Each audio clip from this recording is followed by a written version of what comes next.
Hey everyone, welcome back to the channel. My name is John and this is your Modern Tech Breakdown.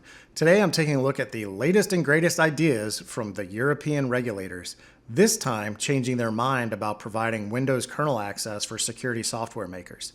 Let's jump into it. Okay, here we have an article from the Wall Street Journal. German cyber agency wants changes to Microsoft CrowdStrike products after tech outage.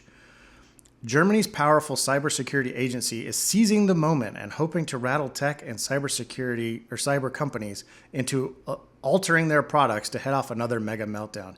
In particular, the Bonn-based Federal Office for Information Security is taking aim at the access Microsoft gives security providers to its Windows kernel, a core part of its operating system. As well, the German agency is looking for fundamental changes in the way CrowdStrike and other cyber firms design their tools in hopes of curbing that access.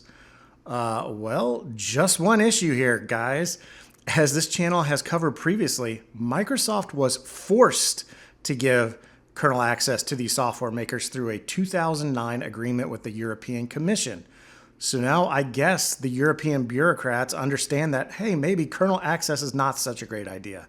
So there seems to be a bit of an impasse here. Let's scroll down a bit for a little nugget that indicates what we can expect from here. The BSI can't force companies to change the design of their products, but it has legal powers its counterpart, the 6-year-old Cybersecurity and Infrastructure Security Agency, doesn't have, said Dennis Kuipker, research director at the Cyber Intelligence Institute, a research group in Frankfurt. It can, for instance, issue warnings about technology products and create standards for government agencies. So this German agency doesn't have the power to force Microsoft or CrowdStrike to change the design of their system.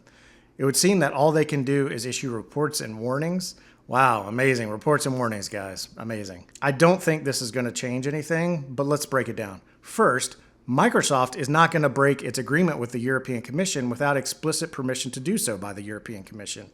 Second, CrowdStrike and all its other competitors are not going to change the design of their products to work in user mode outside of the kernel for multiple reasons. One, it would cost them money to do so.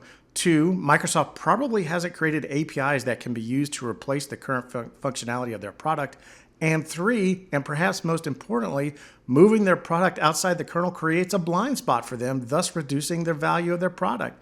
If CrowdStrike's Falcon sensor were to run outside the kernel and the kernel were to become infected with malware, there's really no way for CrowdStrike to be fully certain that the kernel hasn't been compromised. So CrowdStrike and its competitors are not going to want to be evicted from the kernel. Microsoft isn't going to break its agreement. So for now, unless the European Commission gets involved, nothing is going to change on this. It's just some bureaucrats posturing to try to grab some positive headlines for their agency. What a surprise. And with that, I'll leave it there. As always, thanks for watching. Please like, comment, subscribe, and I'll catch you next time.